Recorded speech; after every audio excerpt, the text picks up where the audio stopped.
রাস্তাঘাটে, দোকানপাটে, বাড়ি ঘরের আঙ্গিনায় বিক্ষিপ্ত অবস্থায় যারা এখনো এলোমেলো ভাবে ঘোরাফেরা করছেন,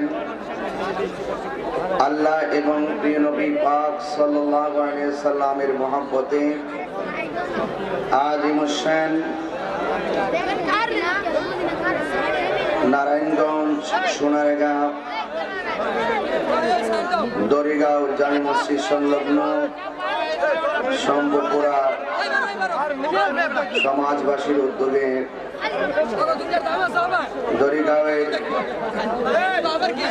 যুব সমাজ, মুরব্বী সমাজ কর্তৃক অনুষ্ঠিতব্য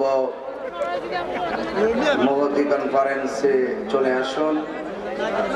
এই মুহূর্তে যারা বসে আছি, আল্লাহ পাক যেন আমাদের সকলকে কবুল করে, বলুন আমিন। জবানটা ছেড়ে দিয়ে বলি আমিন। সালাতু ওয়াসসালামু আলাইকা ইয়া রাসূলুল্লাহ।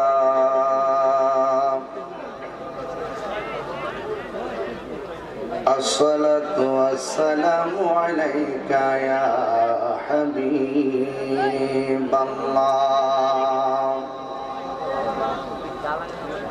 আসসালাতু ওয়াসসালামু আলাইকা ইয়া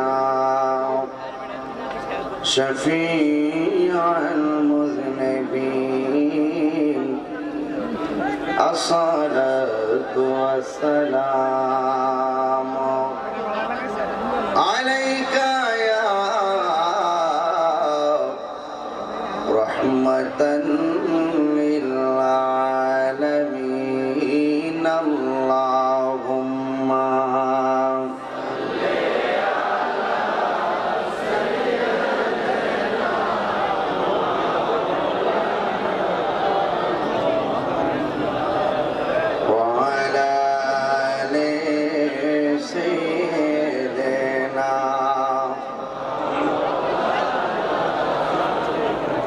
জবান ছেড়ে মোহাম্মতে উঁচু কণ্ঠে পড়ুন আল্লাহুম্মা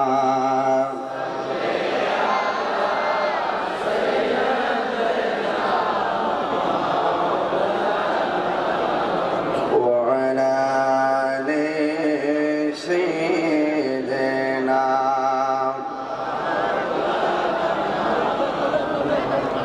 ইয়া রাসূলাল্লাহ হাবিবি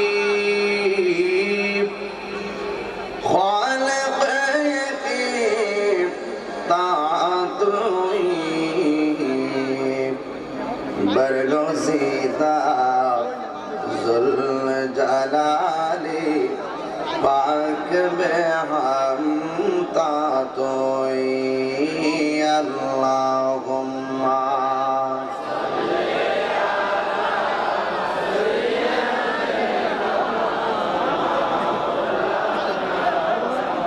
वअला आलि सय्यिदिना। লা ইলাহা লা ইলাহা লা ইলাহা লা ইলাহা লা ইলাহা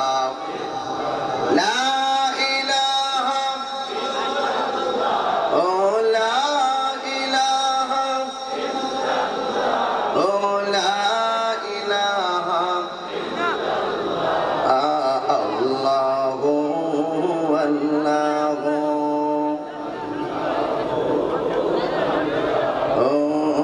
আল্লাহু আল্লাহু লা ইলাহা ইল্লাল্লাহ মুহাম্মাদুর রাসূলুল্লাহ সাল্লাল্লাহু আলাইহি ওয়াসাল্লাম। সকলে বলি আলহামদুলিল্লাহ। মুআজ্জাজ ওয়া মুকাররাম ওয়া মুবাল্লিগিন উলামা ইকরাম হুফাজ ইকরাম ওয়া হুজ্জাজ ইকরাম ওয়া তুলাবা ওয়া তুজ্জার সামিঈন ইজাম বিরাদারান ইসলাম পর্দানুশ ক্ষমতাসীন সরল ওলামা ও বোনেরা, দরিগাঁও জামে মসজিদ সমাজবাসীর উদ্যোগে পবিত্র ঈদে মিলাদুন নবী সাল্লাল্লাহু আলাইহি সাল্লাম উপলক্ষে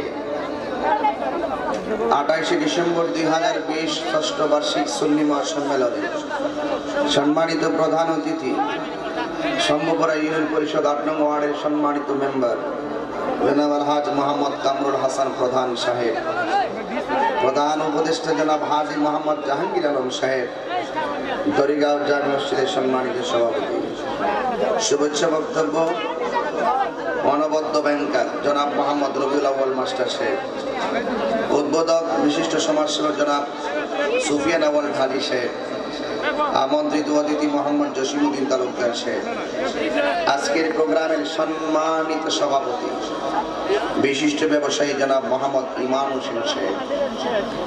আমার পূর্বে অনেক উলামায়ে কেরাম বয়ান রেখেছেন, বিশেষ করে মাওলানা বেলাল হোসেন কাসিমি সাহেব, মাওলানা হেলাল উদ্দিন চাঁদপুরি সাহেব, পাশাপাশি সদ্য আমাদের কাছ থেকে যিনি বয়ান শেষ করে চলে গিয়েছেন, সারা বাংলার আলোড়ন সৃষ্টিকারী মুজাহিদ আহলুস সুন্নাহ বন্ধুবর আল্লামা মুফতি জসিমউদ্দিন মুজাহিদি আন-নাজিরি সাহেব।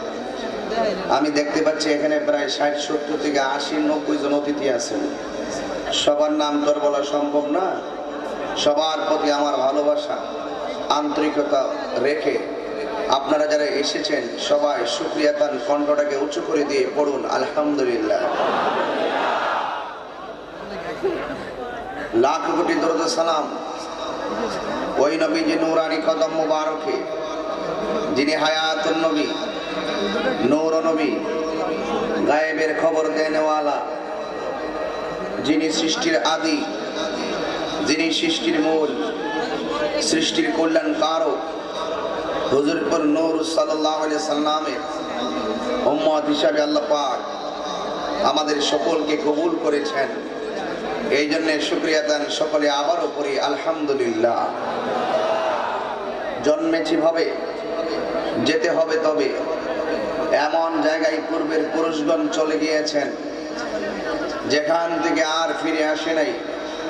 আমি তাহিরি, হয়তো একদিন সেখানে চলে যাব, আমিও সেখান থেকে আর ফিরে আসব না। জবান ছেড়ে শম্ভুপুরের মানুষ এবং দরিগাঁওয়ের মানুষ, সোনারগাঁয়ের মানুষ, বন্দর নারায়ণগঞ্জের মানুষ, জবান খুলে বলুন সেই জায়গাটার নাম কি? কবর কি আমাদের আসল ঘর না নকল ঘর? নকল ঘর থেকে এসেছেন, আবার নকল ঘরে চলে যাবেন, কিন্তু আসল ঘরে একবার গেলে আর আসার কোনো সুযোগ। আপনার নকল বাড়িতে অনেক মেহমান আসে, কিন্তু আপনার আসল বাড়িতে কোনো মেহমান যাবে না। কারণ এই পৃথিবীর মানুষ বড় নিষ্ঠুর। আজকে আমার কণ্ঠ আছে, যতটুকু আল্লাহ আমাকে দান করেছেন, আপনারা আমার জন্য খুব ভক্তি শ্রদ্ধা দেখান। এমন একদিন আসবে হায়াতে বেঁচে থাকলে, আমি এখন যেভাবে সুর দিতে পারি এইভাবে আর পারবো না। তখন আমার বন্ধুর সংখ্যা কমে যাবে, সবাই বলবে আগের মতন আর এখন পারে না। এটাই হলো চিরন্তন ইউনিভার্সাল ট্রুথ, এটাই হলো বাস্তবতা। কারণ এই পৃথিবীর কেউ কার নয়। যতক্ষণ তোমার আছে তোমার বন্ধুর অভাব নাই, যখন তোমার নাই তখন তোমার ডানে বামে কেউ নাই। একটা জিনিস মনে রাখবেন, টাকা যতদিন আপনার থাকবে আপনার বন্ধুর সংখ্যা মোটামুটি থাকবে, আপনার কণ্ঠ যতদিন থাকবে আপনার ভক্তের সংখ্যা থাকবে। কিন্তু একটি কথা আপনাকে মনে রাখতে হবে, টাকা যার কমে বন্ধু কমে, কিন্তু যার এলেম বাড়ে, যার এলেম থাকে, সে যতই বয়সে পদার্পণ করুক তার বন্ধুর সংখ্যা বাড়তেই থাকে। টাকার সম্পদ আর এলেম নামক সম্পদ এক জিনিস নয়। এমন জীবন তুমি করিবে গঠন, মরণে হাসিবে তুমি কাঁদিবে ভুবন। বাবা শাহজালালকে জিজ্ঞেস করো তোমার বাড়ি কোথায়। বাবা শাহজালাল বলবেন আমার বাড়ি হলো ইয়েমেন দেশে। তো আপনার রওজায় এত মানুষ কেন দিনে দিনে বাড়তে আছে, তার কারণটা কি? এই দেশে তো আপনার 20টা বিল্ডিংও নাই, বংশের জোরও নাই, ক্ষমতার জোরও নাই, আপনার রওজায় এত লোক আসে কেন? তিনি ভক্তের উত্তর দেয় এভাবে, আমি আমার জীবনটাকে দয়াল নবীর নূরানি কদম মোবারকে কুরবান করে দিয়েছি। এই জন্য আমি চলে যাওয়ার পরেও আমার রওজা জিন্দা রয়েছে। মানুষ মানুষকে ভুলে যায়, আবার মানুষ মানুষকে মনে রাখে।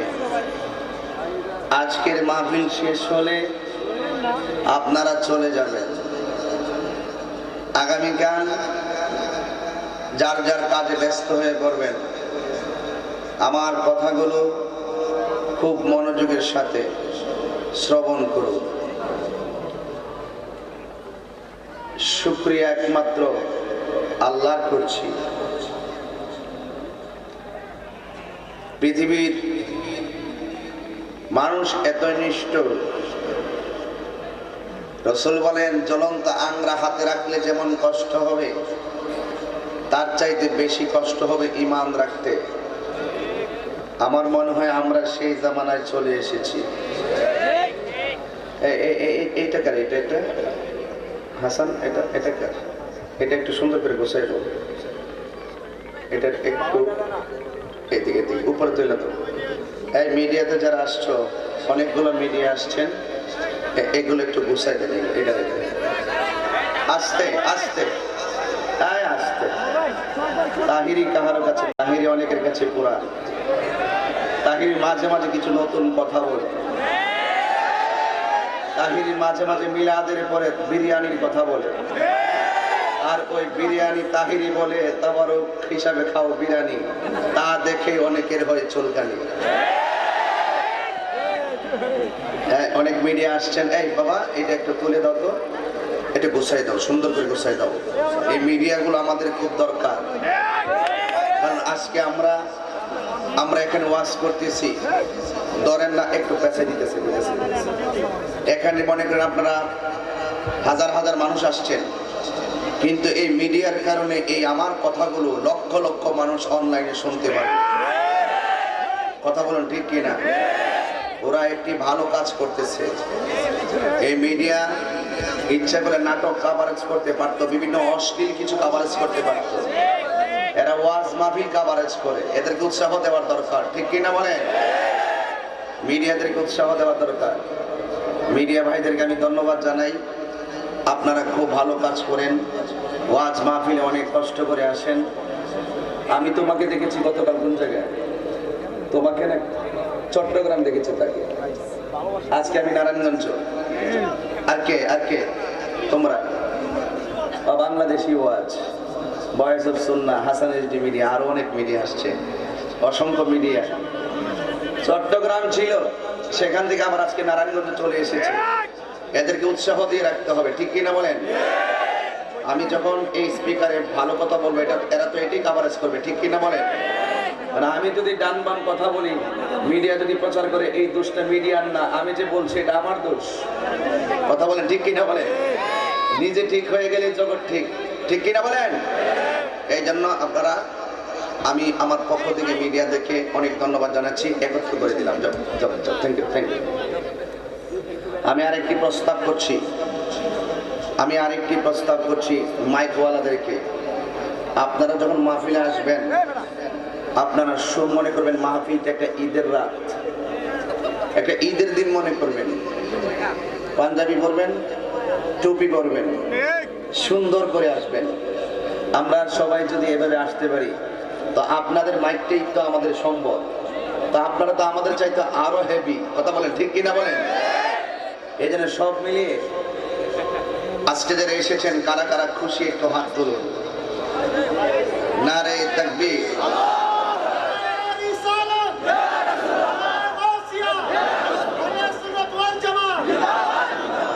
আল্লাহ আমাদের সকলকে কবুল করুক, আমিন কন। সময়ের কারণে আমি খুতবায় লম্বা করিনি, আয়াত পড়িনি, তবে একটি আয়াত আমি পড়ব। দিলটাকে নরম করে দিতে হবে, যদি পারেন এক ফোঁটা চোখের পানি ছেড়ে দিতে হবে, কারণ আশিকের চোখের পানির দাম কম না বেশি? আর জবান খুলে বলেন, কম না বেশি? গভীর মনোযোগ দিতেই হবে আজকে, গভীর মনোযোগ। একটু কমে দাও, কথা না বলি, সাবধান থেকে ধৈর্যের সাথে আমি তাহিরি কথাগুলো আপনারা শ্রবণ করুন। কারণ হলো একটাই, ওয়াজ মাহফিল আমাদের সমাজের বিভিন্ন অশালীন কর্মকাণ্ড, বিভিন্ন ধরনের অসামাজিক কার্যক্রম থেকে পরিত্রাণ দিয়ে আমাদের যুব সমাজ, মুরব্বী সমাজকে ইহকাল পরকালের সিলেবাস দেওয়ার জন্য যুব সমাজ এবং মুরব্বী সমাজ সবাই আমরা একদিন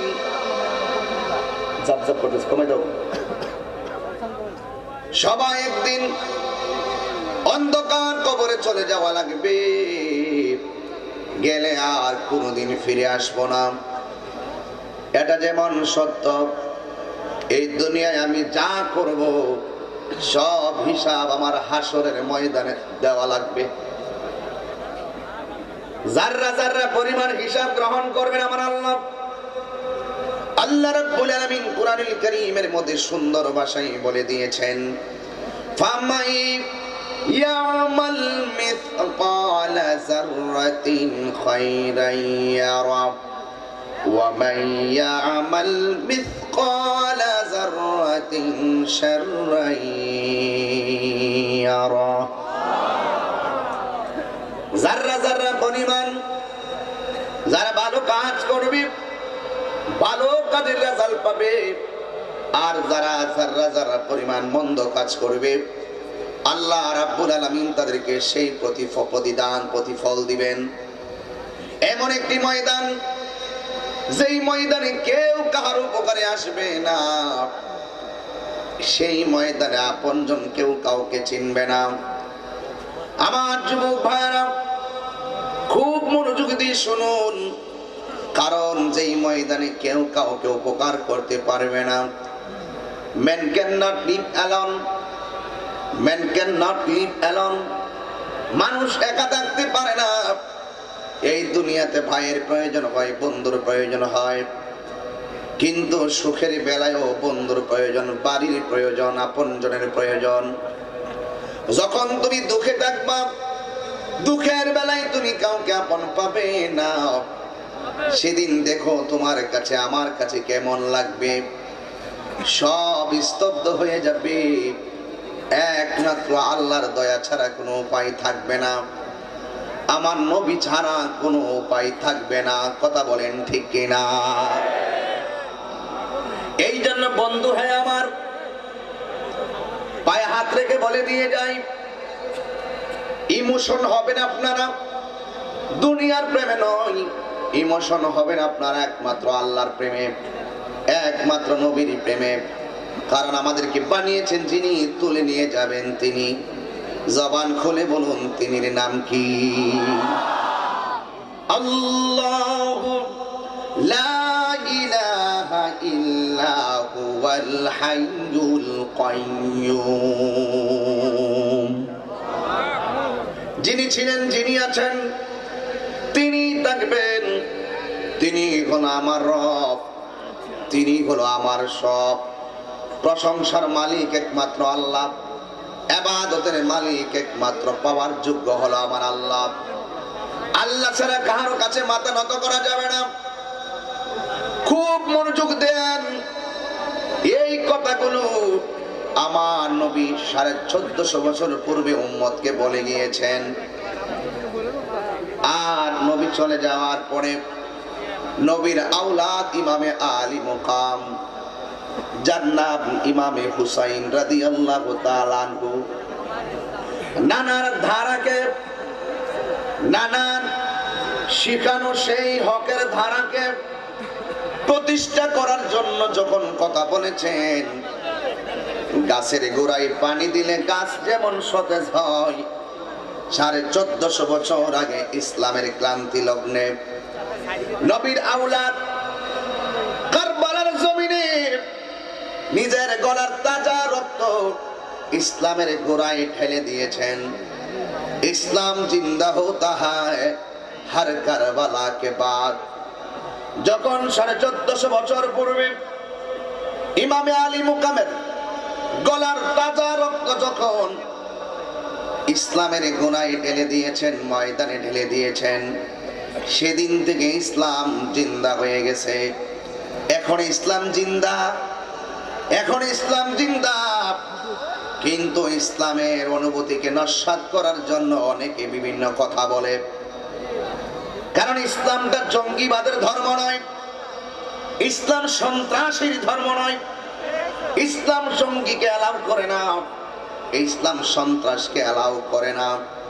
এই জন্য আহলে সুন্নাত ওয়াল জামাত যারা জঙ্গিবাদে বিশ্বাস করে না, তারা আমরা মনে করি একমাত্র ইসলাম হলো এমন একটা ধর্ম যেই ধর্ম আমাদেরকে মন্দির ভেঙ্গে মসজিদ বানানোর অনুমোদন দেয় না। ঠিক কিনা বলেন? এত সুন্দর ধর্ম। হিন্দু যে ঘাটে গোসল করে, আমি মুসলমান বন্দরে সেই ঘাটেই গোসল করেন। ঠিক কিনা বলেন? আজকে হিন্দু যে ঘাটের পানি খায়, আমিও সেই ঘাটের পানি খাই। হিন্দু যেই বাজারে বাজার করে, আমিও বাজার করি। ঘরের সঙ্গে ঘর। যেখানে আমার শ্বশুর বাড়ি হবিগঞ্জ মাধবপুর, এই হলো আমার শ্বশুরের ঘর, এই হলো একটা উঠান, এই পাশে হলো হিন্দুর ঘর।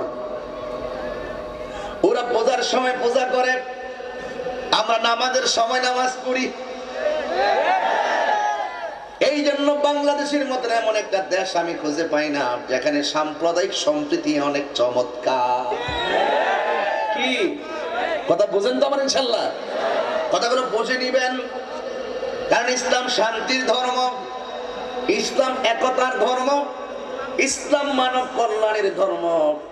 সেই হকের দ্বারাটা প্রতিষ্ঠা করার জন্য ইমামে আলী মুকাম তিনি সোজা চলে গেলেন একটা ময়দানে। ওই ময়দানটার নাম হলো কারবালার ময়দান। ময়দানের নাম কি?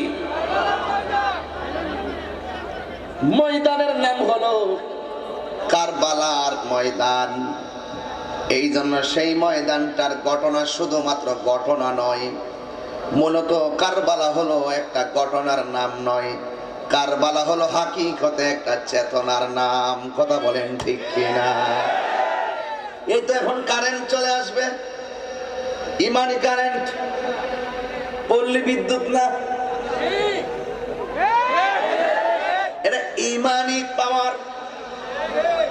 1450 বছর পূর্বে আওয়াজ হয়ে গেছে মুসলমান দুই প্রকার। এক প্রকার মুসলমান এজিদি মুসলমান, আর এক প্রকার মুসলমান হুসাইনি মুসলমান। কথা বলেন ঠিক কিনা? শম্ভুপুরের মানুষ হাত তুলে বলো কি মুসলমান?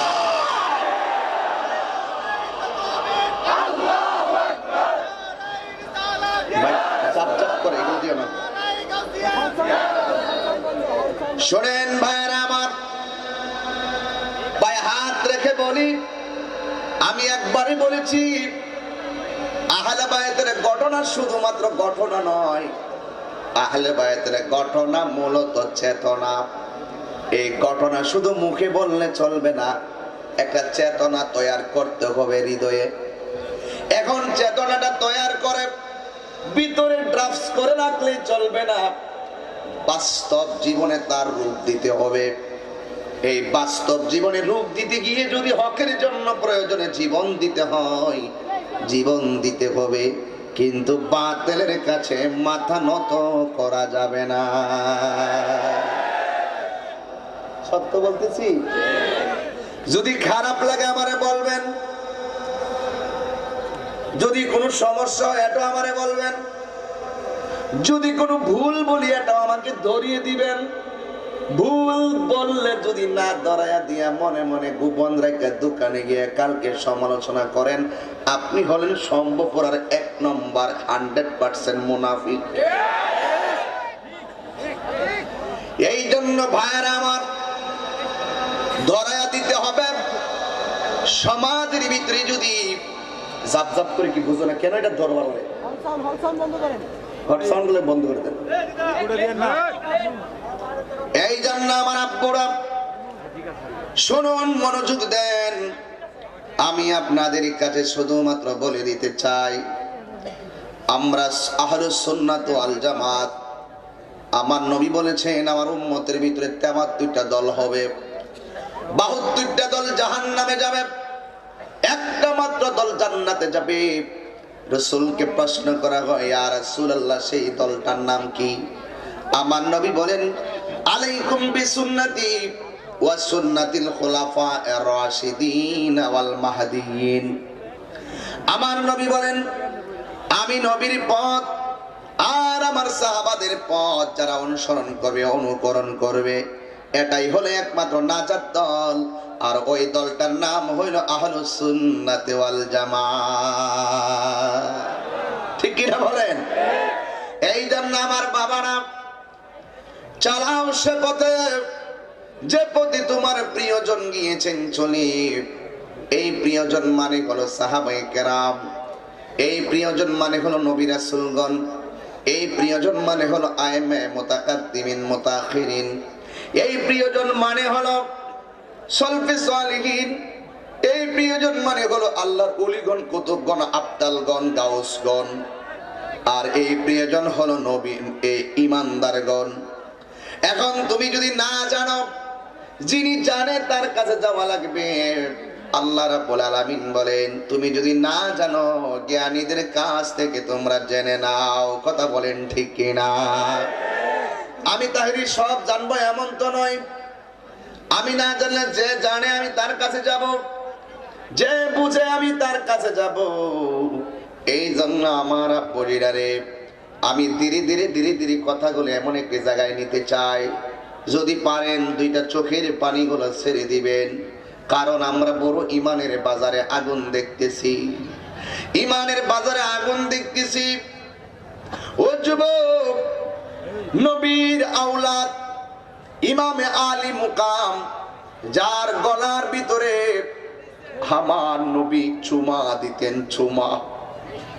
যে ইমাম হাসানের ঠোঁটের ভিতরে আমার নবী চুমা দিতেন, ওই ঠোঁটের ভিতরে তারা বিষ ঢুকাইয়া দিল। যেই গলার ভিতরে আমার নবী চুমা দিতেন, ওই গলার ভিতরে বেয়াদবরা ছুরিটা ঢুকাইয়া দিল। কষ্ট লাগে ওখানেই। আজকে যদি নবীর নাতিকে ইহুদিরা জবাই করত, মনের ভিতরে দুঃখ নিতাম না। খ্রিস্টানরা যদি জবাই করত, মনের মধ্যে দুঃখ নিতাম না। হিন্দু যদি গলা কেটে ইমাম হুসাইনকে শেষ করে দিত, আমি দুঃখ নিতাম না। এ আমার সোনারগাঁয়ে নারায়ণগঞ্জের মানুষ, মনে কষ্ট লাগতেছে। এখানেই দাড়িওয়ালা, টুপিওয়ালা, ফাগরিওয়ালা, ফুরাতের পানি দিয়া উজুওয়ালা, আর ফুরাতের প্রান্তরে ওয়াক্তের নামাজিওয়ালা হইয়া নবীর নাতির গলার ভিতরে ছুরিটা চালাইয়া দিছে। দুঃখ রাখবো কোথায়? দুঃখ রাখার জায়গা নাই। কথা বলেন ঠিক কিনা? এই জন্য আমার আব্বুজিরা খুব ধীরে ধীরে কথাগুলো বুঝতে হবে। ইমামে আলী মুকাম যখন ময়দানে গেল, বিয়াদবরা ডাক দিয়ে বলছিল, এ হুসাইন, তোমরা আমার কথা শোনো। ইমাম হুসাইন রাদিয়াল্লাহু তাআলা আনহু বলছেন, তোমরা বলেছো আমার কথা তোমরা শুনবে। এখন উল্টা তুমি বলতেছো তোমাদের কথা আমি শোনার জন্য। আমার বয়ান থেকে প্রমাণ করব পর্দা করতে হবে, আমার বয়ান থেকে প্রমাণ করব নামাজ পড়তে হবে, আমার বয়ান থেকে আমি প্রমাণ করব হক কথা বলতে হবে। এই 3টা ধারা নিয়ে আজকে বাড়িতে যাবেন। এই জন্য যুবক ভাইরা আমার, কুফাবাসীরা ইমাম হুসাইন রাদিয়াল্লাহু তাআলা আনহুকে নিয়ে গেলেন সেখানে। যেমন করে আপনারা আমাকে দাওয়াত করে সম্মুখে আনলেন, আনার পরে আমি যদি দেখতাম মাহফিল নাই, শুধু শুধু আমারে আপনারা এনেছেন, আমার রাগ উঠে যেত।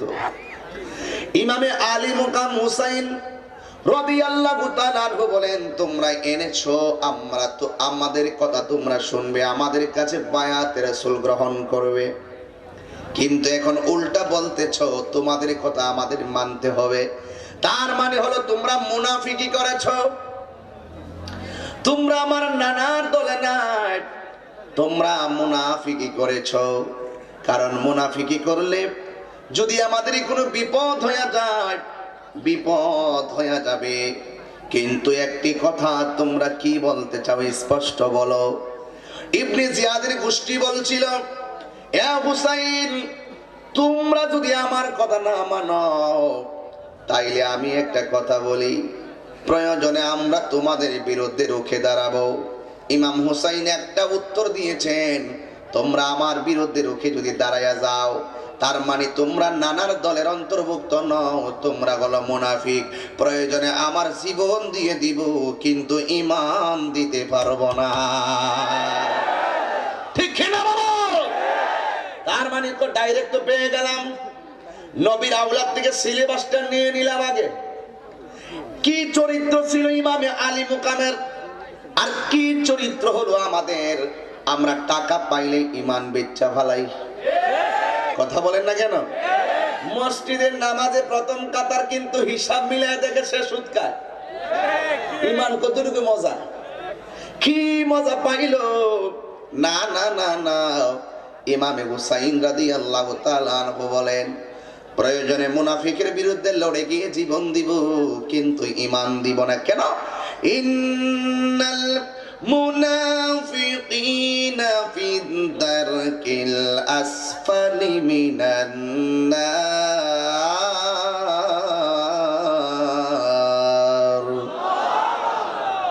কেউ তেলাওয়াত করলে কি খারাপ লাগে? কি মজা লাগে? তাহলে আমি আবার তেলাওয়াতটা করি, একটা আওয়াজটা বড় করে বলি না, কি কষ্ট হবে? কাগজটা আসেনি, দেন দেন দেন, সময় থাকতে দেন, নাইলে আমার ফেস থেকে যাবো। দেখে দাও বাবা, এইগুলো বলে বেটা পরে আরো 8 ঘন্টা পরে দেওয়া দরকার ছিল। 1 ঘন্টার পরে ক্যামেরা 1 ঘন্টা আগেই পরে। এখানে যে লিখতে আছে এই দিতে যথেষ্ট মনে করি আমি, ঠিক নেই ইনশাল্লাহ? তাহলে তেলাওয়াতটা করে আওয়াজ থেকে জোরে হবে না আসতে হবে না? ঠিক, তারা ঠিক আছে তো? ইন্নাল মুনাফিকিনা ফিদ দারকিল আসফালি মিনান নার।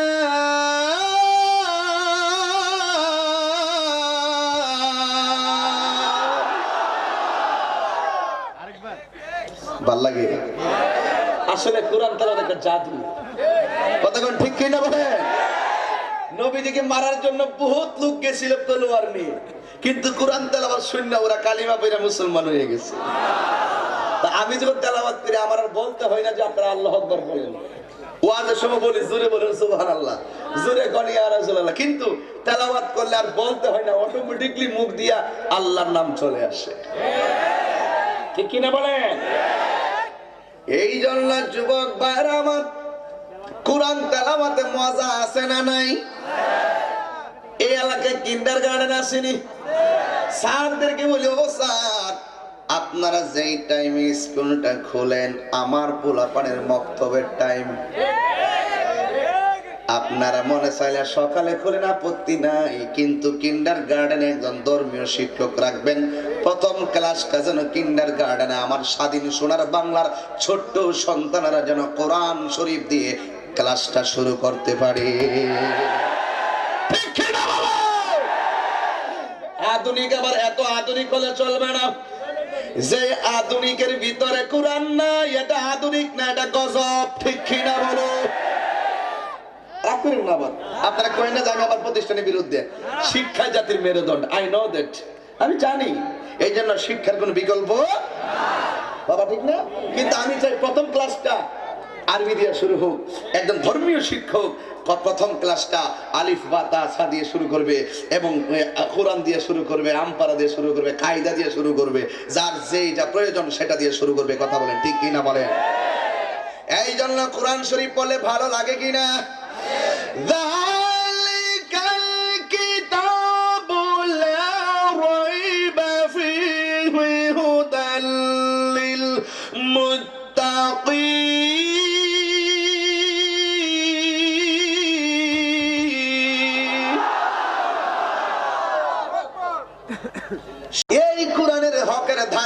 প্রতিষ্ঠিত করার জন্য ইমামে আলী মুকাম হুসাইনে বলছে, তোরা মুনাফিকি করছ, মানে তোরা নানার দলের না, তোরা যদি আমাদেরকে আক্রমণ করস আমরা প্রতিরোধ করব। কারণ আহলুস সুন্নাত ওয়াল জামাত যারা, তারা কাউকে আগে আক্রমণ করে নাই। নবীর জিন্দেগিতে কোথাও পাওয়া যায় নাই নবী কাউকে প্রথম গিয়ে অ্যাটাক করেছে।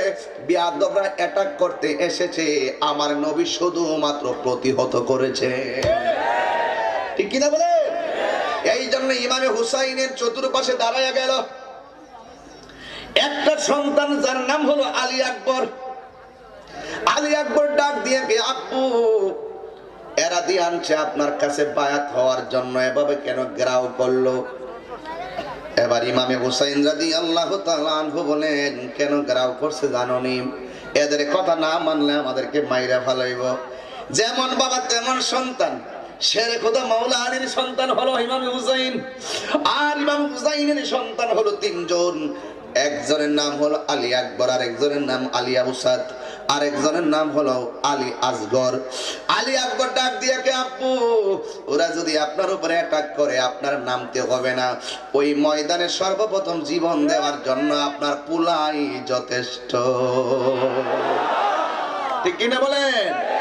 ঘরের মধ্যে আগুন লাগলে কি করতে হবে? কেরোসিন ঢালতে হবে। খেয়াল আছে? দেখা যায় মনোযোগ রাখতেই। ঘরের মধ্যে আগুন লাগলে কি ডালবেন? পানি দিয়ে নিবাবেন। যার ঘরে আগুন লাগে সেও নিবাই, আবার পার্শ্ববর্তী মানুষও আগুনে সহযোগিতা করে নিবানোর জন্য। কথা বলেন ঠিক কিনা? ইমামে আলী আকবর বলে, আব্বু আপনার নামা লাগবে না, আমি যাব যুদ্ধের ময়দানে। এবার ইমামে আলী আকবরকে ইমাম হুসাইন রাদিয়াল্লাহু তাআলা আনহু ডাক দিয়ে বলেন, হ্যাঁ বাবা তুমি যাবে না? যদি যেতে হয় আমি যাব, যদি যেতে হয় আমার সাথে যারা আছে তারা যাবে, কিন্তু তোমাকে আমি যেতে দিব না। ডাক দিয়ে কয়, কেন জানোনি? আমার আল্লাহ আমার নবী থেকে নিজ পর্যন্ত যে অংশটা, এটা আমার নানা জানের মতন বানাইছে।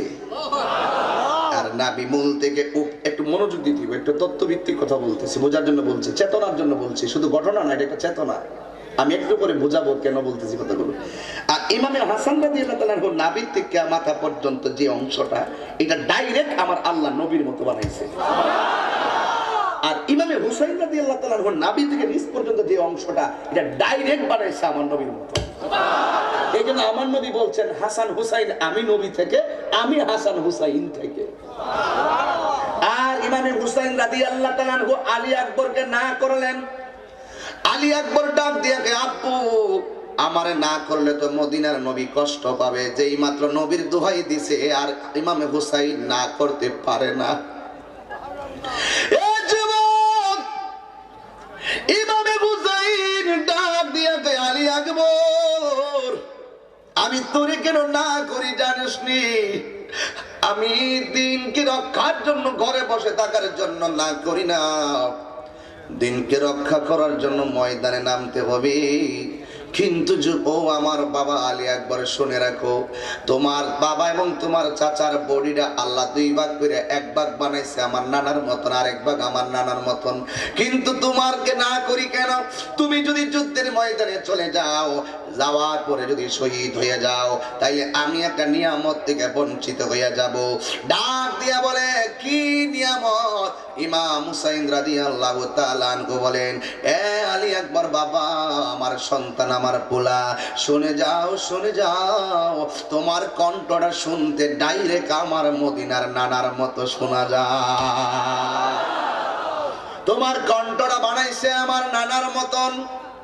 এই জন্য তুমি যখন আমার একবার আব্বা কইয়া ডাক দাও, আমি মনে হয় মদিনা আমার নানার কণ্ঠের আওয়াজটা আমি অনুভব করি। তুমি যখন আমাকে বলো বাবা আসেন, আমার মনে হয় আমার নানা বলে আসেন। তুমি যখন আমার সঙ্গে কথা বলো, আমি মনে করি আমার মদিনার নানা কথা বলতেছে। এমন একটা মানুষের গলার ভিতরে যারা ছুরি চালাইয়া দিছে, কি জবাব দিবে হাসরের ময়দানে? ইমাম আলী আকবর ডাক দিয়ে কে আব্বু, হ্যাঁ আপনি যদি আমার না করেন মদিনার নবী কি কষ্ট পাবে না? এই কথা বলার কারণে ইমাম হুসাইন স্তব্ধ হয়ে গেল। এ বাবা যা, হাতের মধ্যে তলোয়ার নে, এবার ময়দানে যাবি। এবার হঠাৎ করে ইমাম হুসাইন রাদিয়াল্লাহু তাআলা আনহু ডাক দিয়ে বলেন, এ আলী আকবর কথা দে, ময়দানে যাওয়ার সময় বারবার পিছনে ফিরে তাকাইয়া আমার জন্মের মতন আব্বা কইয়া ডাক দিবি, কারণ তোর ডাকটা শুইনা শুইনা আমার নানার কণ্ঠে জ্বালা মিঠাবো। একটু খেয়াল করবেন মূল কিছু কথা। এই কথাগুলো আপনারা অনেকেই জানেন, কিন্তু আমার তরুণ পোলাপান গুলা জানে না। এই কিশোর বয়সের পোলাপান গুলোরে কারবালা কি জিনিস বোঝান লাগবে, এই জন্য বারবার আমাদের বয়ানগুলা করা লাগে বোঝার জন্য। এবার আলী আকবর যুদ্ধের ময়দানে গেলেন, যেই মাত্র গেল বিয়াদবরা হুসাইনের পোলা হিসাবে তারে ছাড় দেয় নাই, এমন ভাবে ঘেরাও করলো, এমন ভাবে ঘেরাও করলো, কিন্তু আলী আকবর একা। আলী আকবর কয় বাধা যেখানে লড়াই হবে সেখানে। চতুর্দিকে ঘেরাও করার পরে ইমামে আলী আকবর কই তোরা চিনস্তি আমি কেডা? আমি কইলাম হুসাইনের পোলা। আর হুসাইন কেডা জানোস নি? হুসাইন হলো জান্নাতের সরদার। আল্লাহু আকবার।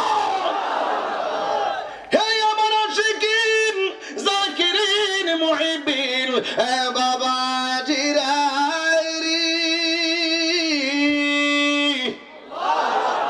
ওই আলী আকবরের চতুর্পাশে বিয়াদবরা এমন ভাবে ঘেরাও করলো, হঠাৎ করে বাবার কথা মনে হইয়া গেল। যুদ্ধ করতে করতে করতে করতে বাবার কথা মনে হইয়া গেল। দৌড়াইয়া বাবার কাছে অর্ধেক যুদ্ধ করার পরে ক্লান্ত শ্রান্ত মন নিয়ে বাবার কাছে আসলেন। একটা কথা মনে রাখবেন, একটা সন্তান যখন বিদেশ যায়, বাবা চোখের পানি ফালাইয়া 3 দিন ভাত খাই না, বাবা চোখের পানি ফালাইয়া 1 দিন ভাত খাই না। মা তো সন্তান বিদেশ গেছে কয়েক সপ্তাহ মা রোজাই থাকে সন্তানের ভালোর জন্য। আর যেই হুসাইন সন্তানকে যুদ্ধের ময়দানে পাঠাইছে, হুসাইনের চোখের মধ্যে ঘুম আসে না, শুধুমাত্র চিন্তায় আর চিন্তা। ও বন্ধুরি, এবার হুসাইন অর্ধেক যাওয়ার পরে ক্লান্ত মন নিয়ে বাবার কাছে আসলেন। আসার পরে ডাক দিয়ে কয় আব্বা, আমি যুদ্ধের ময়দানে যাওয়ার সময় বারবার আপনার আব্বু কইয়া ডাক দিছি আপনার জ্বালা নিবানোর জন্য, কিন্তু যুদ্ধ করতে করতে আমার একটা জ্বালা। তোমার কি হয়েছে রে আব্বু? ডাক দিয়া বলে আব্বু, আমি যুদ্ধ করতে করতে এমন তৃষ্ণার্ত হইয়া গেলাম, আমি এমন তৃষ্ণার্ত হইয়া গেলাম, আমার গলাটা একেবারে শুকাইয়া গেছে।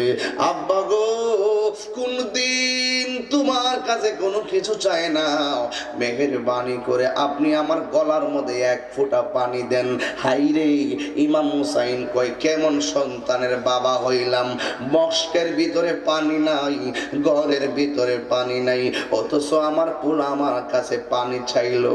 হাইরে, সংসারে এমন দেখা যায় সন্তানকে আব্বা আমি আলেম হব, আলেম হব, আমি মিশর যাব, কিন্তু অনেক বাবা চোখের পানি ফালাইয়া কান্দে, কয় বাবারে তোর স্বপ্ন বড়, কিন্তু আমার তৌফিক নাই। ইমাম হুসাইন কয় আব্বা তোমার তৃষ্ণা লাগছে, তোমার তৃষ্ণাটা বড়, কিন্তু আমি কেমন বাবা হইলাম, আমার ঘরের ভিতরে পানি নাই, পানি নাই, কেমন বাবা হইলাম, 1 ফোঁটা পানি দিয়া সন্তানের গলা ভিজাইতে পারতেছি না। আজকে আমার সামনে 1 বোতল পানি আছে, আমি কিন্তু পানি, এই বয়ান করলে আমি পানি পান করি না, কারণ এই পানির জন্য নবীর আওলাদে 1 ফোঁটা পানি দেওয়ার জন্য। কোন নবীর আওলাদের জন্য ওরা পানি বন্ধ করলো? যেই নবীরে না বানাইলে আল্লাহ আরশ বানাইতো না, যেই নবীরে না বানাইলে আমার আল্লাহ কুরসি বানাইতো না। আল্লাহ যেই নবীরে না বানাইলে ওয়ালা সামা আরশ বানাইতো না, ওয়ালা আরদুন জমিন বানাইতো না, ওয়ালা লাউহুন লৌহ বানাইতো না, ওয়ালা কলামুন কলম বানাইতো না, ওয়ালা ইনসুন জিন মানুষ বানাইতো না, ওয়ালা জিন্নুন জিন বানাইতো না, ওয়ালা মালাকুন কিছুই বানাইতো না, ফেরেশতা বানাইতো না। ওই নবীরে না বানাইলে পানিও বানাইতো না।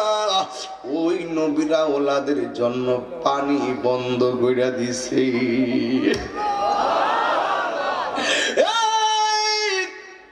এই কিশোর বয়সের পোলাপান, তোমাদের জন্য বয়ানটা খুব জরুরি। ইমাম হুসাইন পরিবার জীবন দিল কিন্তু ইমান দেয় নাই। ও যুবক যুবক, মুখ আসে হাসি দেওয়া যায়, সব সময় হাসি দিস না।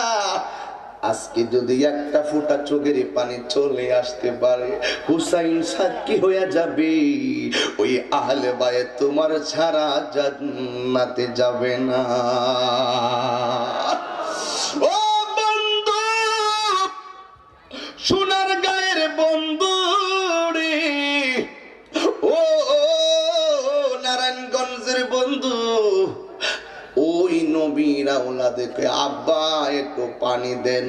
ইমাম হুসাইন মনে মনে কই ঘরে তো পানি নাই, এখন কি করমু, পোলারে কেমনে বুঝ দিমু। এই কথা বইলা পোলাটারে লম্বা কইরা শুয়াইছে। শুয়াইয়া কই আব্বা তোমার বুঝি বেশি তৃষ্ণা লাগছে, তুমি আমার কাছে পানি চাইছো, তুমি একটু মুখটা হা করো, আমি তোমারে পানি দিতেছি। পোলা মনে করেছে পেট আর বুক ভরা আশা নিয়ে বাবার সামনে মুখটা খুললেন।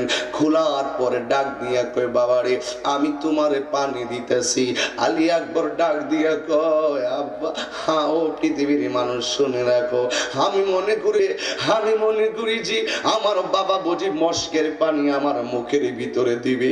আমার বাবা পানি দেওয়ার কথা কইয়া আমার আব্বার শুকনা জিহ্বাটা আমার মুখের ভিতরে ঢুকাইয়া দিল। ও আব্বা, এই ওয়াজ করলাম স্থির থাকতে পারি না, বুকটা ফাইটা যায়। কোন নবীর আওলাদের জন্য তোরা পানি বন্ধ করলি? স্বয়ং যে এই নবী হাউজে কাউসারের মালিক। ও জগৎবাসী,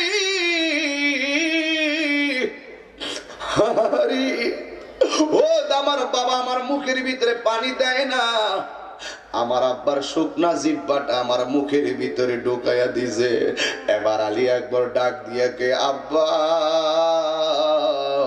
আমি আপনার কাছে পানি চাইলাম, আপনি আমার পানি দেন নাই। আমি তো তাকাইয়া দেখতেছি আমার জিহ্বার চাইতে আপনার জিহ্বাটা আরো বেশি শুকনা। বাবা গো, আমার বাবা আছে বলে আমি পানি চাইলাম বাবার কাছে, আপনার জিহ্বা দিয়ে আমার চাইতে আরো শুকনা। আপনার আব্বা নাই দেখে কি আপনি পানি চাইতে পারেন না? এবার ডাক দিয়ে আলী আকবর নে আমার জিহ্বাটা চুষণ দে। আলী আকবর কে আব্বা আর পানি পান করা লাগবে না, আমার মনের ভিতরে শাহাদাতের পানি পান করার ঢেউ উঠে গেছে। সুন্নাত নয় শুধু দাওয়াতের মেহমান। একটা গজল গাইতেছি, কষ্ট নিয়েন না। সুন্নাত নয় শুধু খাওয়া শেষে মধুপান, আর কিছু সুন্নাত আছে তুমি জানো কি? জানলেও জীবনে কখনো তা মানো কি? জানলেও জীবনে কখনো তা মানো কি? সুন্নাত নয় শুধু মজলুম সহায়ক, সুন্নাত উহুদের জালিমের প্রতিরোধ। ঠিক কি না বলো? সুন্নাত নয় শুধু নির্জনে ধানে যাওয়া, আর সুন্নাত হলো পাথরের আঘাত খাওয়া, মোহব্বতে তার সুদিনের সাথী তুমি, মোহব্বতে তার সুদিনের সাথী তুমি, দুর্দিনেও তার পাশে থাকো কি, আর কিছু সুন্নাত আছে তুমি জানো কি, জানলেও জীবনে কখনো তা মানো কি, জানলেও জীবনে কখনো তা মানো কি। সুন্নাত নয় শুধু মেষ চড়াতে যাওয়া, আর সুন্নাত হলো রাষ্ট্রনায়ক হওয়া, ঠিক কি না বলো? সুন্নাত নয় শুধু মেষ চড়াতে যাওয়া, আর সুন্নাত হলো রাষ্ট্রনায়ক হওয়া, মোহব্বতে তার সুদিনের সাথী তুমি, মোহব্বতে তার সুদিনের সাথী তুমি। শহীদ ফারুকের কথা মনে আছে কি, আর কিছু সুন্নাত আছে তুমি জানো কি, জানলেও জীবনে কখনো তা মানো কি। সুন্নাত নয় শুধু দাওয়াতের মেহমান, সুন্নাত নয় শুধু খাওয়া শেষ মধুপান, আর কিছু সুন্নাত আছে তুমি জানো কি, জানলেও জীবনে কখনো তা মানো কি। একটা জবান বন্ধ রাখবেন না, জবান খুলে বলুন ইয়া রাসূলুল্লাহ। আমি মানি না, উঁচু কণ্ঠে বলো ইয়া রাসূলুল্লাহ। এ যুবক নাই নাই, আলী আকবর নাই। এবার ইমামে হুসাইন রাদিয়াল্লাহু তাআলা ডাক দিয়া বলেন, হে আলী আকবর, যাওয়ার সময় তোমার কণ্ঠটা বড় সুন্দর ছিল, হঠাৎ করে কেন আব্বা ডাকটা অর্ধেক পর বন্ধ হয়ে যায়? ইমামে আলী আকবর বলে, আব্বু আপনি না যাওয়ার সময় বলেছেন আমার কণ্ঠটা শুনতে ডাইরেক্ট আমার নবীর মতো। বিয়াদবরা আমার হাতের মধ্যে তলোয়ার দিয়ে আঘাত করে নাই, বিয়াদবরা আমার শরীরের ভিতরে আঘাত করে নাই, আমার কণ্ঠটা যেহেতু শুনতে আমার নবীর মতন, ওরা তলোয়ার দিয়ে আমার গলার ভিতরে একটা ফার মারছে। এইভাবে যখন গাই মাইরা দিল, আমার কন্ট্রোল লিডার ওরা ছিদ্র বানায়া ফেলছে। এই জন্য বাবা আপনার ডাক দিলে অর্ধেকটা ডাক হাওয়ার সঙ্গে বের হয়ে যায়। কিভাবে বুঝাবো ত্যাগের কথা? কারবালা একটা ত্যাগের নাম, একটা চেতনার নাম। ঘটনা শুনলে অনেকের ঘুমে ধরে বাড়িতে যায়, কিন্তু যারা জীবন দিছে ময়দানটা সাধারণ ছিল না। এবার ইমাম আলী আকবর নাই নাই শহীদ হয়ে গেল। ওই মুহূর্তে হযরতে কাসেম ডাক দিয়ে কয়ে, চাচা আমার ভাইটার ওরা মাইরা ফেলাইলো, আমি যাবো কারবালার জমিনে।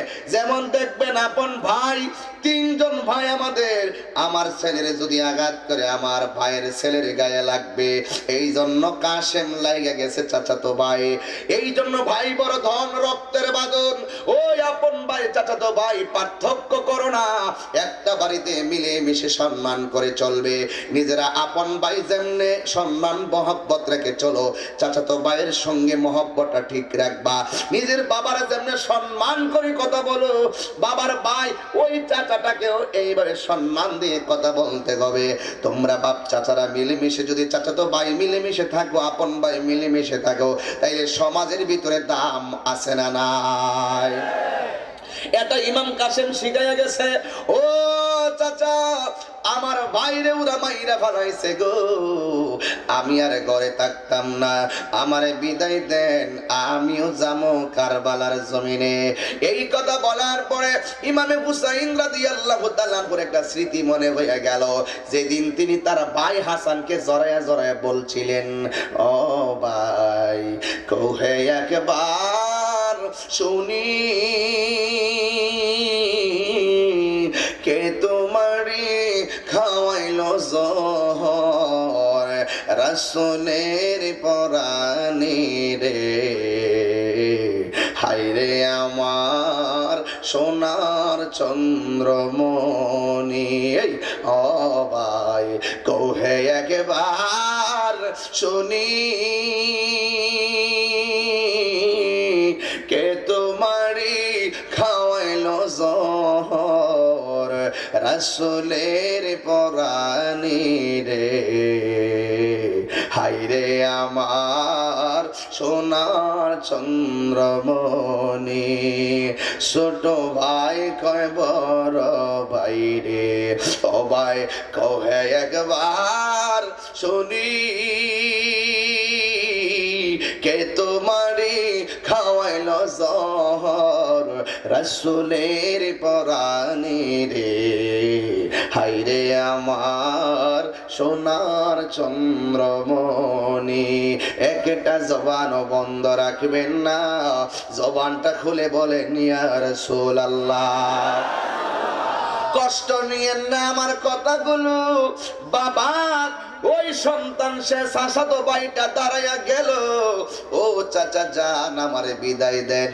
কিন্তু ইমাম হুসাইন ডাক দিয়ে কই কাশেম যাইও না, কারণ তোমার বাবা তোমারে আমার কাছে আমানত দিয়া গেছে, তোমার বাবা মারা গেছে, এখন তুমি যদি যুদ্ধের ময়দানে যাইতে হই তাইলে তোমার আম্মার কাছ থেকে পারমিশন নিয়ে নাও। এবার কাশেম তার মার কাছে গেছে, কাশেমের আব্বার নাম হলো ইমামে হাসান, কিন্তু ইমামে হুসাইন বলেন তোমার মা যদি পারমিশন দেয় তাইলে আমি তোমার যাইতে অনুমতি দিব। এই কথা বলার পরে কাশেম তার আম্মার কাছে গেছে। আমরাও কোনো কাজ করতে গেলে মারে জিজ্ঞাসা করি, পরীক্ষার হলে গেলে মারে সালাম কইরা যায়, বিদেশ গেলে মারে কদম বসি কইরা যায়, ঠিক কি না বলো? এই জন্য যুবকের দল মার কাছ থেকে বলে গেলে বরকত আছে না নাই? আর জবান খুলে বলো বরকত আছে না নাই? এবার ওই কাশেম তার মার কাছে গেল, যাইয়া ডাক দিয়ে কে আম্মা আমি যাবো কারবালার জমিনে, আমি যেতে চাই কিন্তু আমারে আমার চাচা দেই না, বলছে তুমি অনুমতি দিলেই আমি যাইতে পারবো। এবার কাশেমের আম্মা ডাক দিয়ে কয় তোর বাবার ওরা বিষ পান করে মাইরা ফলাইছে, শহীদ কইরা ফলাইছে, তুই গেলে আমি একা একা হয়ে যাব। সন্তানের প্রতি মায়ের দরদ কম না বেশি? আর জবান খুলে গাও কম না বেশি? এবার বেশি মায়া নিয়া ডাক দিয়া গিয়া বুড়ি যাস না। এবার কাশেম ডাক দিয়ে কে আম্মা তুমি সত্যি করে বলো আমি থাকলে তুমি খুশি, আর যদি আমি না যাই মদিনার নবী কি খুশি না বেজার? যেই মাত্র এই কথা নবীর দোহাই দিছে আর দইরা রাখতে পারছে না।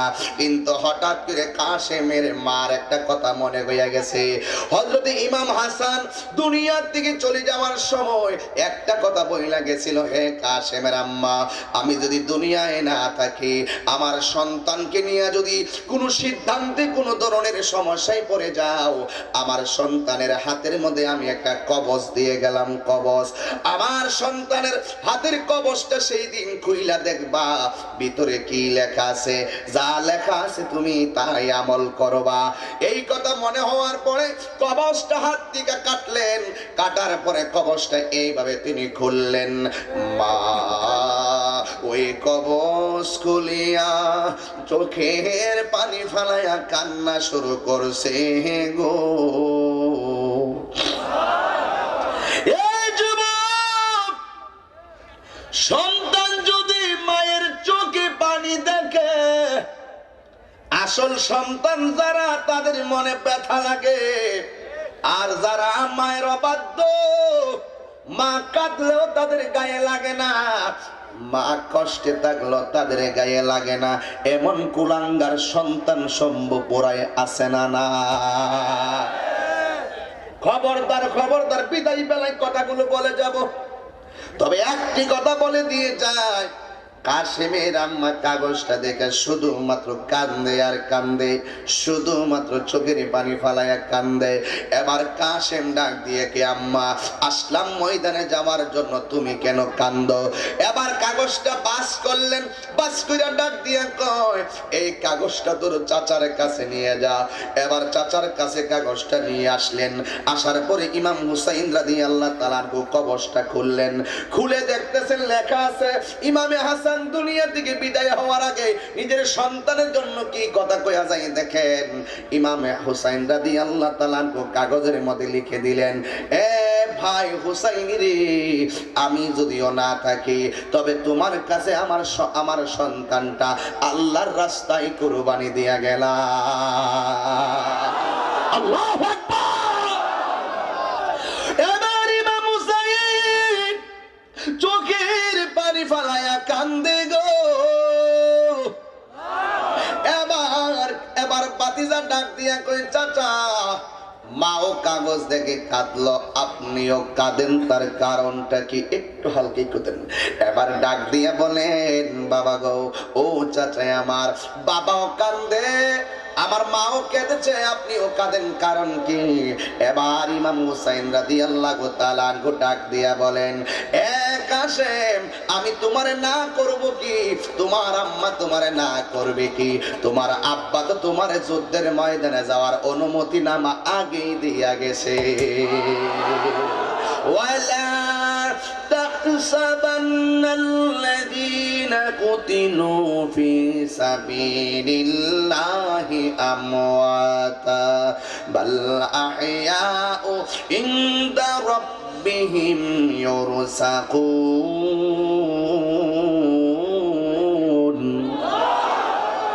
আল্লাহর পথে যারা জীবন দেয় এরা শহীদ। এবার ইমাম কাশেম গায়ের মধ্যে জামা লাগাইলো, হাতের মধ্যে তলোয়ারটা নিয়ে নিল। এবার তলোয়ারটা নিয়ে রওনা দিয়া দিবে। ওই মুহূর্তে ইমাম হুসাইন রাদিয়াল্লাহু তাআলা আনহু কাশেমকে ডাক দিয়ে কয়, এ বাতিজা আমার, তুমি যুদ্ধের ময়দানে যাইবা, তোমার আব্বা তোমার আম্মার কাছে কবজের ওসিয়ত কইরা গেছে, কিন্তু তোমার আব্বা আমার কাছে আর একটা ওসিয়ত কইরা গেছে। আপনারা বলেন, বাবা যদি কোনো ওসিয়ত করে যায়, সন্তানের জন্য, ওয়ারিসদের জন্য তা আদায় করা হলো ওয়াজিব। কথা বলেন ঠিক কিনা? এবার ডাক দিয়া কয়, চাচা, আমার বাবা আপনার কাছে কি ওসিয়ত কইরা গেছে? এই কথা বলার পরে ইমামে কাশেমকে ডাক দিয়ে কয়, বাতিজা, তোমার আব্বা বইলা গেছে আমার একটা মেয়ে আছে, ওই মেয়েটার নাম হলো সখিনা। তোমার আব্বা বলেছে সখিনার সঙ্গে তোমার বিয়ে যেন আমি ব্যবস্থা করি। এবার কাশেম ডাক দিয়ে কয়, চাচা গো, আর দেরি করেন না, আমার বাবার ওসিয়তটা আপনি আজকে আদায় করেন।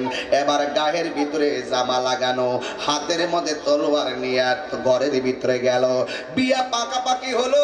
স্বামী স্ত্রীর কাছে গিয়ে বলে, কাশেম সখিনারে প্রথম দিন, প্রথম মিনিট, প্রথম সাক্ষাতে কি করে শুনেন, আমরা তো মা পাইলে রসুল বলে যাই, বাবা পাইলে রসুল বলে যাই, আর আমার নবীকে ওয়ান্নাসি আজমাইন, সকল মানুষের চাইতে আমি নবীরে যতক্ষণ মহব্বত করবে না, ততক্ষণ পর্যন্ত তোমরা ইমানদার হতে পারবে না।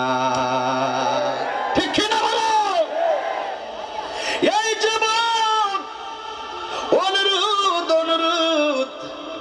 এবার কাশেম প্রথম সখিনার সামনে গেল, নতুন বউ, যাইয়া ডাক দিয়ে কো, সখিনা, আমি আজকে তোমার সঙ্গে আগদ হয়েছে, কিন্তু আমি যুদ্ধের ময়দানে চলে যাইতেছি, আমারে তুমি বিদায় দিয়ে দাও। এই কথা বলার পরে সখিনা চোখের পানি ফেলে দিয়ে কান্না করে দিলেন। এবার কাশেম ডাক দিয়ে কই, সখিনা তুমি কান্দো কেন?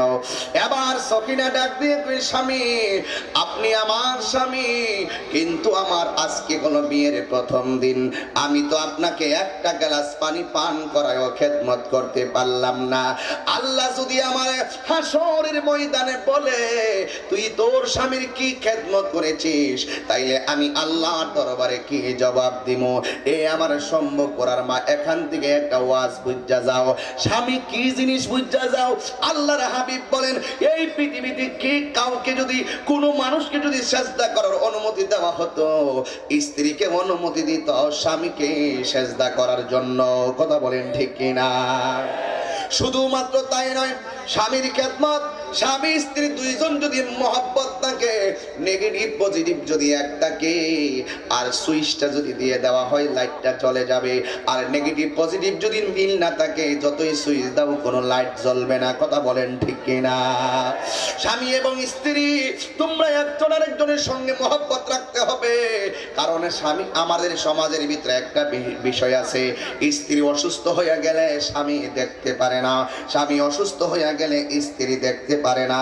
এমন মানুষ সমাজে আছে না নাই? না না না না না না। ও মা, হাতে পায়ে ধরে বইলা দিয়া যায়, সন্তানের রুচি যদি খাইতে চাও, সন্তানকে যদি আল্লাহ ওয়ালা বানাতে চাও, তাহলে অবশ্যই অবশ্যই তোমাকে আগে আল্লাহ ওয়ালা হতে হবে, তোমাকে সত্যবাদী হতে হবে, তোমাকে ইনসাফ ভিত্তিক ওয়ালা হতে হবে। কারণ যাদের অন্তরে তাকওয়া নাই, এদের সংসারে কখনো নিয়ামতের আশা করা যায় না। কথা বলেন ঠিক কিনা? আমাদের সমাজে স্বামী স্ত্রীর মহব্বত দিন দিন আধুনিক হয়ে যাচ্ছে। কথা বলেন না কেন? কথা বলেন না কেন? দিন দিন কি হয়ে যাচ্ছে? আধুনিক হওয়ার পিছনে কারণ আছে। এই আমাদের সমাজের মা বোনদেরকে একটি কথা বলতে চাই, মা আপনাদেরকে ঘরেই মানাই। কথা বলেন না কেন? আপনাদেরকে কোথায় মানাই? ঘরেই মানাই। মসজিদের জন্য, পুরুষদের জন্য ইবাদতের সবচেয়ে সুন্দর জায়গা হলো মসজিদ, আর মহিলাদের জন্য ইবাদতের সুন্দর জায়গা হলো তোমার ঘর। কথা বলেন না কেন? সুন্দর জায়গা কি? ঘর। এই ঘরে আপনাকে মানায়। আর যদি বাজারের সুলাইল কলার মতন, সুলাইল কলা যেমন করে বাজারে নিলে মাছি বসে, আপনি যদি বেপরদায় চলেন তাহলে আপনিও ইফটিজিং এর শিকার হতে পারেন। এটার জন্য আপনাকে সতর্ক আগে হতে হবে। আমার বাংলাদেশের ছেলেরা এত পাগল এখনো হয় নাই যে রাস্তা দিয়ে একটা মেয়ে বুরকা পরে যাবে, তাকে গিয়ে জড়াইয়া ধরে ফেলবে, এমন মেন্টাল আমার ছেলেরা এখনো হয় নাই। কথা বলেন ঠিক কিনা বলেন? আমার ছেলেদের অন্তরে এখনো সেই আল্লাহর প্রেম আছে। কথা বলেন ঠিক কিনা? নবীর প্রেম আছে, তাকওয়া আছে। আপনি যদি ওই যে বিড়ালের মতন বিড়ালের সামনে মাছের কাঁটা দিয়ে বলবেন বিড়াল তুমি মাছের কাঁটা খেও না, বিড়াল বলবে মামা আপনি ওইদিকে ফিরে থাকেন, আমি কাঁটা নিয়ে খাটের নিচে চলে গেলাম। সুতরাং আপনি যত পর্দা করবেন মানুষ আপনাকে সম্মান করবে বেশি, আর আপনি যত খোলামেলা চলবেন আপনার বিপদ হবে বেশি। কথা বলেন ঠিক কিনা? আর আমার সমাজের ইদানিং যে মেয়েগুলো আছে, এবং কিছু কিছু, সবাই না, কিছু কিছু মহিলারা আছে যারা খুবই আধুনিক হয়ে গেছে, স্টার জলসার পাল্লাই পড়ে। হাত তুলে বল ঠিক কিনা বলো। আছে না নাই বলো? আরো যেরকম আছে না নাই? আমি প্রায় মাহফিলে কথাগুলো বলি শুধু বোঝার জন্য। আজকে যেই মেয়েরা দেখেন ফজরের নামাজ পড়ে নাই, কিন্তু ফজরের নামাজটা কাজা আদায় করে না, জোহরটা পড়ে নাই, জোহরের নামাজটা কাজা আদায় করে না। আবার কোন কোন মেয়েরা মহিলারা আছে নামাজই পড়ে না, আবার কাজা কি? এই হলো কন্ডিশন। অনেক সময় দেখা যায় নিয়মিত নামাজ পড়ে কিন্তু বিভিন্ন দিকে তার মন মানসিকতা যায়, সে জোহর পড়ে নাই, জোহরটা আর কাজা পড়ে নাই, একদম বাদ হয়ে গেছে। কিন্তু স্টার জলসার একটা সিরিয়াল যদি কাজা হয়ে যায়, তাইলে এটা পরের দিন সকালে দুপুরে রান্না বন্ধ করে হলো জলসাটা দেখবো।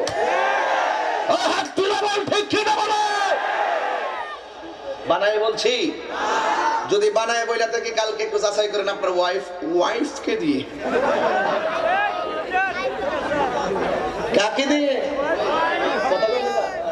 ওয়াইফ। ওয়াইফ মানে কি? তোরা শুরু করো না শুধু কাকে আসুক না, তোরা কথা বলছি। স্টার জলসা যে বাংলা ধ্বংস করলো সোনার বাংলা। খারাপ লাগতেছে? এই খারাপ লাগতেছে? এটা আমার প্রয়োজনীয় কথা, সামাজিক কথা। আর ওইগুলো হলো ইমানতান্ত্রিক কথা, কয়েকটা পার্ট নিয়ে তাহিরি পার্ট নিয়ে ওয়াজ করে। কি কিছু লোক আছে না মোবাইল নিয়ে এসে তাহিরি কি কয় রেকর্ডিং করবার লাগিয়া, আসেনিও আছে কিছু পোলাপান আছে যারা রেকর্ডিং করবার লাগিয়া বসে রয়েছে, কোনটা কোন ফাঁকে কুমার ইটারে নিয়ে আসে কাটতে করতে। স্টার জল এখন মজা লাগতেছে, এখন হইছে এখন আধুনিক এরা। আমি এই তালে ওয়াজ না করলে ফুলাফান ঘুমা। এরপর দেখেন ওয়াজ কিন্তু 1 ঘন্টা হয়ে গেছে না নি, প্রায় কাছাকাছি না, কিন্তু এখন এখানে কফি দিছে না। না না কফি দেয় নাই, সর্বনাশ।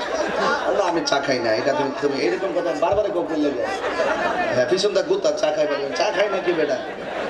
আমি এখন প্রমোশন হইছে, চা খাওয়ার কথা কইছি মামলা করে দিছে, এখন আমি কফি খাই।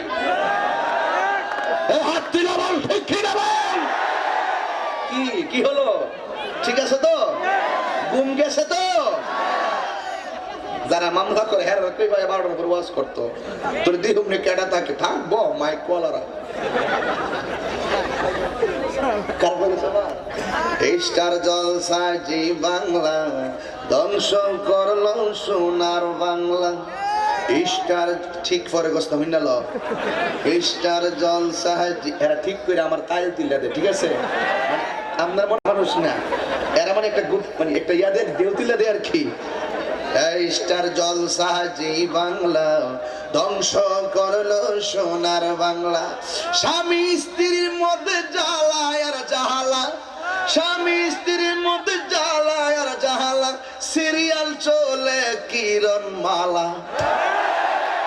আসেনি রে আসেনি? এই জলসা কি চলবে না, বন্ধ হবে? ঠিক না বলো? জামাই বউর কয় তুমি জলসা দিচ্ছ না, তাহিরি হুজুর না করছে। বউ কয় ছি ছি ছি তুমি কি যে বলো, 72টা চ্যানেল আছে, 70 চ্যানেল গিভ ইউ আর অনলি 2 চ্যানেল গিভ মি। 70টা চ্যানেল তোমাকে দিয়ে দিলাম, আর বাকি 2টা চ্যানেল আমাকে দিয়ে দাও না জান। আর জামাই মনে করছে যে বাবা রে আমার বউ কি মজা করে কইছে রে, ঠিক আছে ডার্লিং দেখো তুমি। কি আসেনি আসেনি? পাস দিয়া দিছে 2 চ্যানেল একবারে। এই তুমি লে বেটা জামাই, তুমি গিয়া বড় কোকিল লেগে দেখো না, তুমি একটা কেসি দিয়া লাইনটা কাটটা দিলি তো চলে। হাত তুলে বড় ঠিক না বড়? এই জলসা কি চলবে না, বন্ধ হবে? জি বাংলা কি চলবে না, বন্ধ হবে? অনেকে 2 হাত উঠে নাই, তোরা নিজেরাও দেখোস। 2 হাত সোজা করো, একেবারে গোড়া শব্দ করে। জলসা কি চলবে না, বন্ধ হবে? জলসা কি চলবে না, বন্ধ হবে? নামাজ কি চলবে না, বন্ধ হবে? নামাজ কি চলবে না, বন্ধ হবে? আমি আমার শম্ভুপুরের মাকে বলতে চাই, দড়িগাঁওয়ের মাকে বলতে চাই, সোনারগাঁয়ের মাকে বলতে চাই, নারায়ণগঞ্জের মাকে বলতে চাই, তুমি যতক্ষণ পর্যন্ত এই জলসার সিরিয়ালে মাত্র হবে, ততক্ষণ যদি তুমি কালামুল্লাহ শরীফ তেলাওয়াত করো, তোমার ঘরের সন্তান বাইজিদ বুস্তামির মতন আল্লাহর ওলি হয়ে যাবে, আল্লাহর ওলি হয়ে যাবে। ঠিক কি না বলো?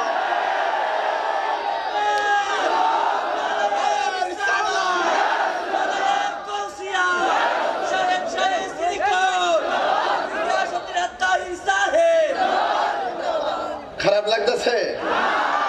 আমার সামাজিক কথা বলতে হবে।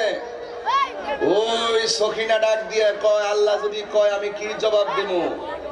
আর ইদানিং দেখেন শীতের মধ্যে বাড়ি যাইবেন, কিছু কিছু ঘরে যাই এই খবরও পাইবেন বাচ্চা তো আসেনি, এটা গরম করে দাও না। আমার শীত করে, তুমি লয়া খাইলাও, ঠান্ডা ডই খাইলাও।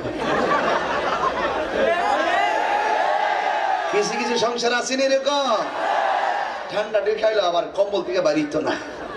কিন্তু শহর বান ওই যে সখিনা ডাক দিয়ে কই স্বামী আমার আপনি, আমি বলছিলাম কারবালা থেকে আমি বিভিন্ন টার্নিং বের করব, বিভিন্ন ধাপ বের করব, রাগ করবেন না। এই তোমরা মসজিদ কই?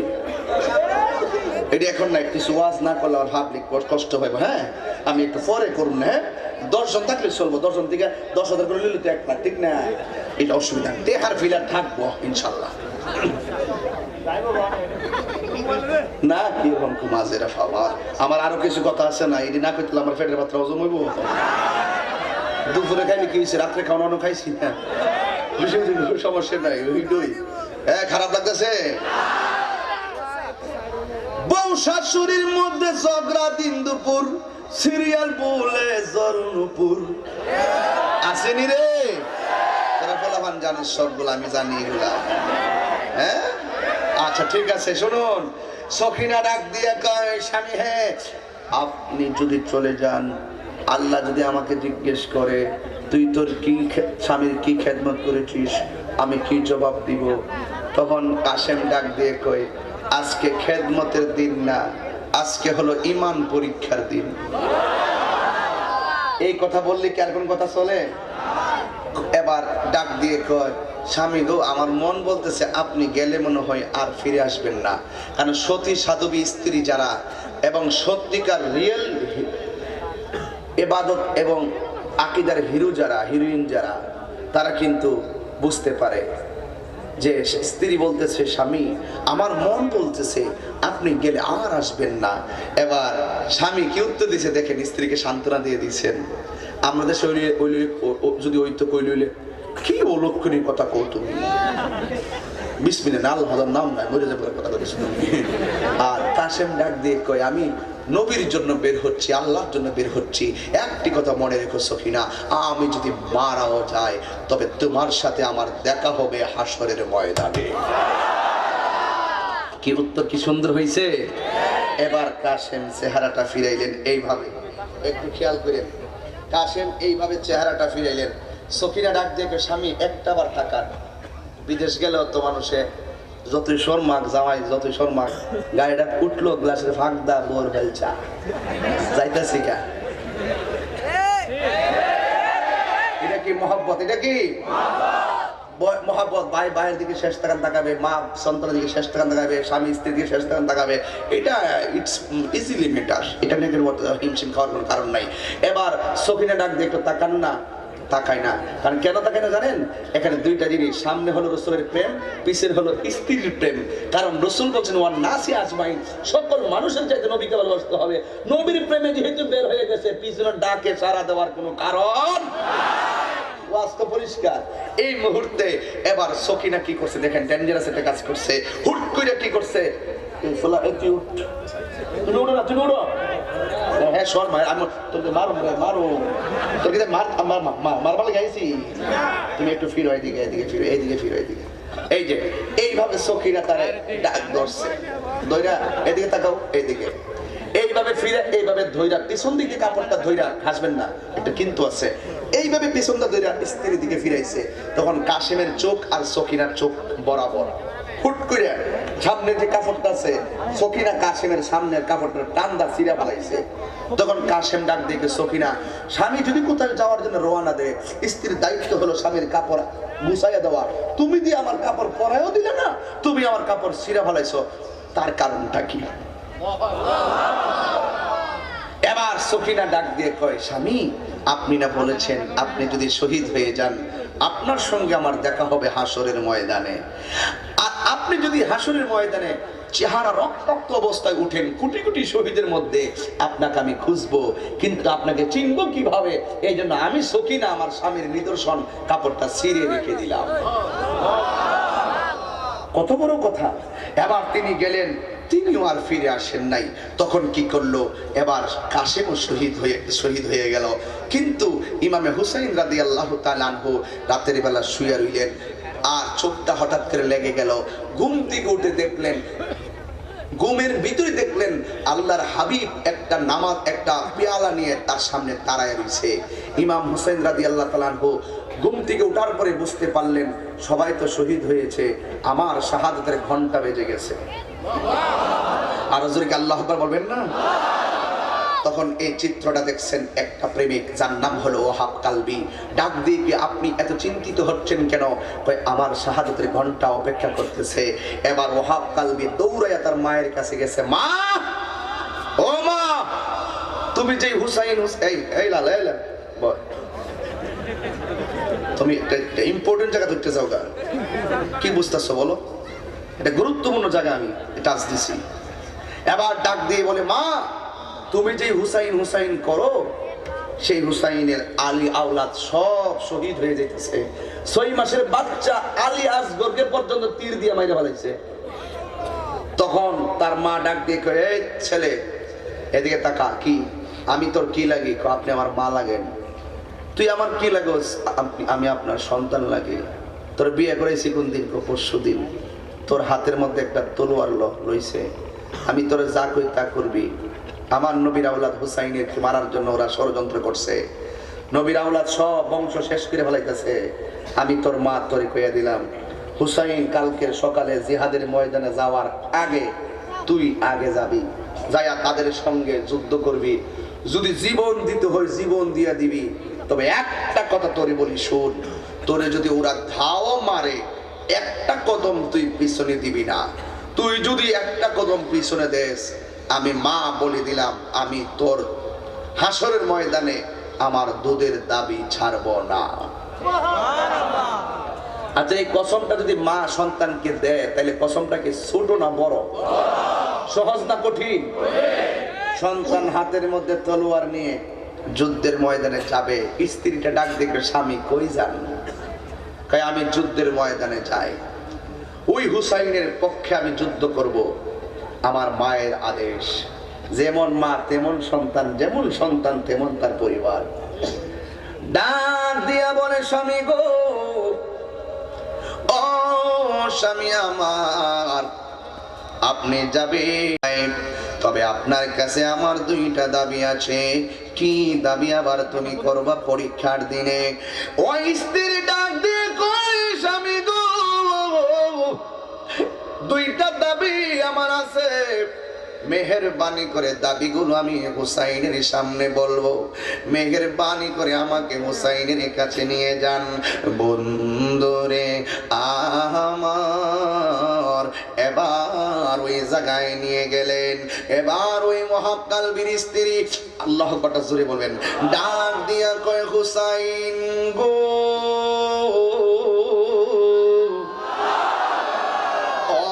হুসাইন, আমার স্বামী যদি যুদ্ধের ময়দানে শহীদ হইয়া যায়, তাইলে আমি এবং আমার শাশুড়ির বাকি জীবনটা আপনার কাছে হবে নি। হুসাইন রাদিয়াল্লাহু তাআলা চোখের পানি ছেড়ে দিলেন, কারণ ইমামে আলী মুকাম তো জানেন, এই ওয়াহাব কালবির যে অবস্থা হবে তারও একই অবস্থা হবে। এই জন্য ইমাম হুসাইন কোনো কথা বলে নাই।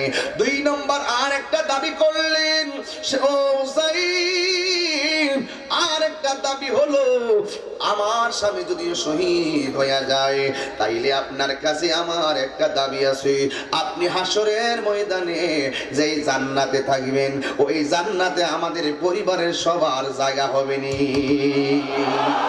আল্লাহু আকবার। এবার ফাতাবাসসামাল হুসাইন, হুসাইন রাদিয়াল্লাহু তাআলা আনহু সাথে সাথে একটা মুস্কি হাসি মারলেন, মানে হলো তোমার দাবি কবুল। এই কথা বলার পরে স্বামী চলে গেল ওই যুদ্ধের ময়দানে, কিন্তু তিনি হলো একজন, ওরা হলো হাজারে হাজার হাজারে হাজার, কিন্তু সবাই মিলে যখন তারা ধাও মারল, ইমাম হযরতে ওয়াহাব কালবি একটা কদম ভয়ে পিছনে দিতে যাইয়া হঠাৎ করে মায়ের কসমের কথা মনে হয়ে গেছে। মায়ের একদার দুধের দাম কাটিয়া গায়ের চাম, পাম পশু বানাই লড়ি শুধু হবে না, এ মন্দর দিভবে কে হবে না আমার মা আগো, এ মন্দর দিভবে কে হবে না আমার মা আগো। ওয়াহাব কালবি মায়ের কসম নিয়ে গেল যুদ্ধের ময়দানে। মা কয়া দিছে, ওয়াহাব কালবি হুসাইনের মহব্বত যা, কিন্তু শত্রুর ভয়ে একটা কদম পিছনে দিবি না। একটা কদম যদি তুই পিছনে দিবি তাইলে আমি তোর মাহাশরের ময়দানে দুধের দাবি ছাড়বো না। এই কসমের কথাটা মনে হইয়া গেছে। হাজার হাজার সৈন্য ঘেরাও কইরা ফালাইছে গো। হঠাৎ করিয়া একটা বিয়াদবাসিয়া ওহাব কালবির গলার মধ্যে ছুরি দিয়ে একটা কোপ মারছে, দেহ থেকে কল্লাটা আলাদা করে ফালাইয়া দিছি। এবার বিয়াদবরা ওহাব কালবির মাথার চুলের মধ্যে এইভাবে দুইরা কাটা কল্লাটা নিয়ে তার মায়ের কাছে গেছে। মায়ের কাছে নিয়ে ডাক দিয়ে কই, ওহাব কালবির মা, তোমার একমাত্র সন্তান, মাত্র নতুন বিয়ে করাইলা, দুধের কসম দিয়া সন্তানটারে মার্ডার করাইলা, তুমি একটা অপয়া মা, তুমি একটা নির্দয়া মা, নও নও তোমার সন্তান তোমার কাছে রাখো। এবার ওহাব কালবির মা কাটা কল্লাটা দেইকা মুস্কি মুস্কি হাসি শুরু করে দিয়েছেন। আজকে যদি শম্ভুপুরা সোনার গায়ে তাহিরি গলাটা কেউ কেটে দেয় আর কাটা কল্লা যদি আমার মা দেখে, আমার মা কি হাসবে না কাঁদবে? মা পাগলের মতো হয়ে যাবে। এবার ওহাব কালবির মায়ের বেলা চিত্র ভিন্ন। সন্তানের কাটা কল্লাটা হাতে নিয়ে তিনি মুস্কি মুস্কি হাসতেছেন। ওহাব কালবির আম্মা বলেন, আল্লাহর কসম করে বলি, আমার সন্তানের কাটা কল্লা যখন আমার হাতের মধ্যে দিল, আমি তাকাইয়া দেখলাম আমার সন্তানের কাটা কল্লার দুইটা ঠোঁট মুবারক লড়তেছে। এই যা ওই আয়াত, ওয়ালা তাকুলু লিমান ইউকতালু ফি সাবিলিল্লাহি আমওয়াত বাল আহইয়াউ ওয়ালাকিন লা তাশউরুন।